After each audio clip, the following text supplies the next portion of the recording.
और जो extra curricular बातें आपने की हैं वो सारी चीजें मिल के जो स्कूल का एक इकोसिस्टम होता है ना, स्कूल का इकोसिस्टम सिर्फ किताबें नहीं है। द मेयर फैक्ट कि स्कूल के अंदर आपके म्यूजिक टीचर्स भी होते हैं, साइंस टीचर्स भी होते हैं, मैथ्स वाले भी हैं, डांस वाले भी हैं, सब तरह के लोग हैं, स्पोर्ट्स वाले लोग हैं, अकाउंट्स वाला बंदा वहां बैठा है।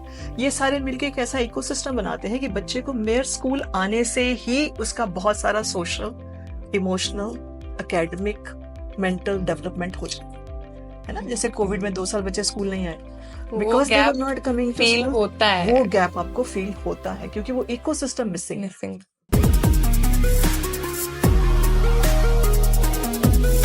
You are one of the people जो इस ट्रांसफॉर्मेशन को स्पीयरहेड कर रहे हैं for so many schools.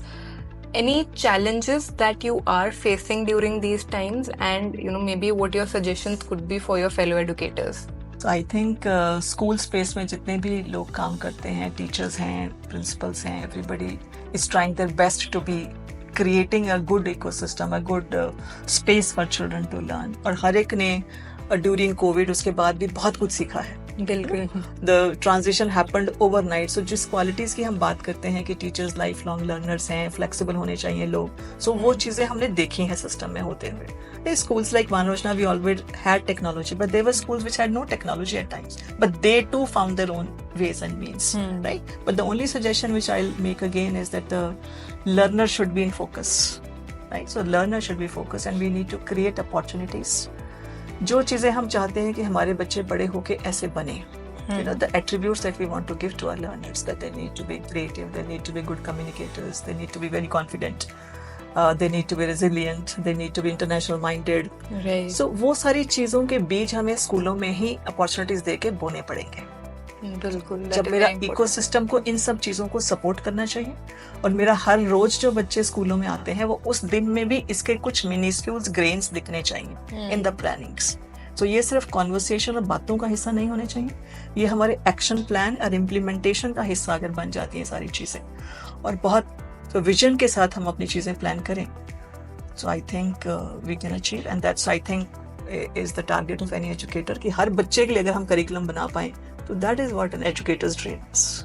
Definitely, ma'am. I have a couple of more questions for you because जैसे कि मैंने पहले बताया मैं खुद एक alumni हूँ इस स्कूल की, and I remember at that time Manarachna was one of the first schools to bring STEM education and robotic labs. उस टाइम पे robotics word भी इतना prevalent नहीं था जितना आज की डेट में है, जब हमारे स्कूल में वो labs आ गई थी। But moving on, it's like almost more than 10 years now to that also. Robotics, AI, ML ये सब तो हमारी daily conversations का part बन गए हैं, and along with that there are so many other things as well. For example, जितना trend में AI है उतना ही trend में content है. So how are we still catering to these different categories of students? Maybe जो tech में बहुत ज़्यादा जाना चाहता है या कोई ऐसा बच्चा जो बहुत ज़्यादा entrepreneurial है, how are we boosting those spirits, because again the future landscapes are changing a lot. That's very right, Varisha. Because तुमने याद किया, yes, we started the robotics lab जब हमने कार्नेगी मेलन यूनिवर्सिटी के साथ टाई अप किया था, और वहाँ से modules and robotics started in मानोशना स्कूल्स। बहुत साल तक हमने वो उसमें बच्चे हमारे उन्हीं के साथ कार्नेगी मेलन के साथ इंटरनेशनल सर्टिफिकेशन के साथ काम किए, but over the years then we felt हर बच्चा सेम फील्ड में इंटरेस्टेड नहीं होता। Right. So हमने till primary grade we have everything for children. They are exposed to everything. For example, we have Tinkershala labs in schools, which they are trying, and it's project work that they're doing in their classrooms. It's a combination of everything. But जब 6th onwards बच्चे आते हैं तो हमने STEM के साथ साथ एक मीडिया का ऑप्शन उनको दिया है। Okay. Media and communications. So I'm very happy to say that in all our schools we have media labs now. Okay. The children are managing the entire social media platform of our schools. Okay. So again, the content trend is covered. Content development, content editing, podcasting, filmmaking, photography, journalism, communication. All this our children are doing in the schools. Wow. And again, we have the third that we have added is fashion shala again. Okay. So again, the children who are into learning about fashions, so they can choose that. So these are options provided to children, that they can go to STEM, they can go to media, they can go to fashion and maybe in the times to come we'll add more. Right. Even in STEM, when you're saying उस time पे सिर्फ robotics था, अब ये बहुत widen हो गया है. Okay. The children make projects as per their own specification and societal requirement. चाहे वो हेल्थ एरिया में प्रोजेक्ट करे, एग्रीटेक में करे, एजुकेशन एरिया में करे, किसी भी चीज में जो उसकी कम्युनिटी के, बिकॉज अब स्टेम एजुकेशन या प्रोजेक्ट वर्क किस लिए करोगे? Urgency based. Right. So that kind of thinking has to be developed in the children, that why am I doing this? Why am I coding? What for? Exactly. So that urgency and purpose is brought. क्योंकि आने वाले time पे जो चाहिए कि entrepreneur होने चाहिए, thinking होने चाहिए, सोसाइटी के साथ कंसर्न होने चाहिए, सब्सटेंशियल होने चाहिए, सोच ठीक भी रखने होने चाहिए. So उन चीज़ों को ध्यान में रख के the curriculum has now from robotics moved on to future skills and sustainability now. So big time into sustainability. बिल्कुल. And media and fashion and STEM, everything is in place. That's wonderful, ma'am. I think ये पूरा You must come podcast now and में visit the schools. मैं यही बोल रही हूँ, मैं पूरे पॉडकास्ट में शायद यही फील कर रही थी कि मैं इस टाइम पे स्कूल में क्यों नहीं हूँ. बट नहीं, that's really great to see that kids of this age have these opportunities.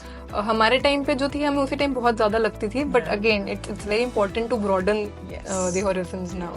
There is one thing that I would like to understand from you. आज एक नया ट्रेंड और अमंग स्टूडेंट्स है which is of non attending schools, particularly जब हम higher classes में देखते हैं 11th 12th में, और even sometimes starting from 10th, that they are preferring going only to the coaching centres और tuitions, which is completely their choice.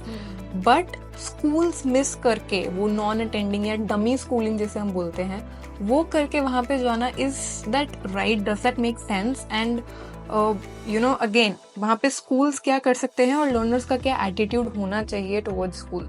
So I think this is absolutely wrong.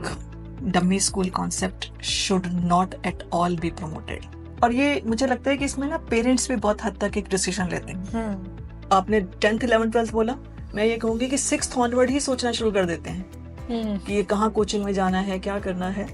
तो हमें ये तो जरूर देखना चाहिए कि बच्चे को हम हायर पोटेंशियल के लिए, हायर अचीवमेंट के लिए चैलेंज करें, राइट? बट उसको एक ऐसे टॉक्सिक एनवायरनमेंट में ना डाल दें कि जहाँ पे सिर्फ किताबी पढ़ाई की प्रेशर में ही बचा रहे, और जो बाकी जो उसकी लाइफ को खूबसूरत बनाने वाली चीजें हैं, is ultimately the end goal of education is to lead a happy life as well, right? If we are not leading it towards that, then it's no good. So बच्चों को स्कूल में रहना चाहिए. हाँ, मैं ये जरूर कहूंगी कि जो बच्चे कॉम्पिटिटिव एग्जाम्स देने की तैयारी करते हैं, maybe for some phase they need a training on that, because school एक सिस्टम है जो हर बच्चे के लिए है. So maybe that kind of specific learning, coaching that they need, they could go in for some time, maybe after 11th, maybe after 12th, but that's not dummy school. They can add on to that practice. But dummy school concept is depriving yourself. So before we end this conversation, ma'am, एक तो मैं आपकी future for education जानना चाहूँगी, how you envision the future of this industry and our children. Now, one message for children also. Because this podcast has been so centered on the learners and children, कि one message उनके लिए भी बनता है. So envisioning is this only. I think we need to be focusing more on the learners and making sure that every learner जितना वो achieve कर सकता है अपनी कैपेसिटी एंड कैपेबिलिटी के अकॉर्डिंगली, वो उसके ऑप्टिमम लेवल तक पहुंचे और हम उसको अच्छे से फैसिलिटेट करें. स्कूल सिस्टम में हमें ऐसी अपॉर्चुनिटीज, ऐसी स्पेसेस, सोच पर्टिकुलरली होनी चाहिए. बिकॉज अगर हमारी सोच वहाँ पे है, विजन है कि मुझे हर बच्चे को सपोर्ट करना है और जितना वो कर सकता है वो वहाँ तक मैं उसको पहुँचाऊँ, so I think there is nothing that can stop us. Definitely. So challenges maybe there are, but then if you're clear with your vision and you really want to do something, you can always do that. So learners से, बच्चों से मैं यही कहना चाहती हूँ कि आप अपनी लाइफ का बिल्कुल प्राइम टाइम स्कूल में आ रहे हो. The most important time of your life you're spending in schools. So make the most of it. जितना आप सीख सकते हो, जितना कर सकते हो, वो करें. Because बाद में जाके आप सोचते हैं कि स्कूल बहुत अच्छा था. तो जब स्कूल में हो तो स्कूल को बहुत अच्छा समझो, और जितना मैक्सिमम अपने टीचर्स के साथ सीख सकते हो सीखो, और टीचर्स को प्रॉपर रिस्पेक्ट दो. बिकॉज पेरेंट्स के बाद टीचर्स ही हैं जो आपके लिए सबसे बड़े वेल विशर्स हैं और हमेशा खुश होते हैं कि आप उनसे आगे बढ़ो. बिल्कुल. Thank you so much. It was lovely conversation. And मतलब जैसे मैंने स्टार्टिंग ऑफ द वीडियो में कहा था कि ये जनरल ऑडियंस के लिए तो है ही, बट एजुकेशन इंडस्ट्री, एजुकेशनिस्ट के लिए भी बहुत वैल्यूएबल वीडियो है. मैम का एक्सपीरियंस, मैम की नॉलेज बहुत सर्टनली वैल्यूएबल इनसाइट्स लेके आई है. So thank you so much for being with us today, and to all the viewers as well, thank you so much for watching the video, and do like and subscribe to the channel. If you have any other questions or any other topics that you'd like us to cover, please put it it in the comment box and we'll be happy to make a video on that. See you in the next episode.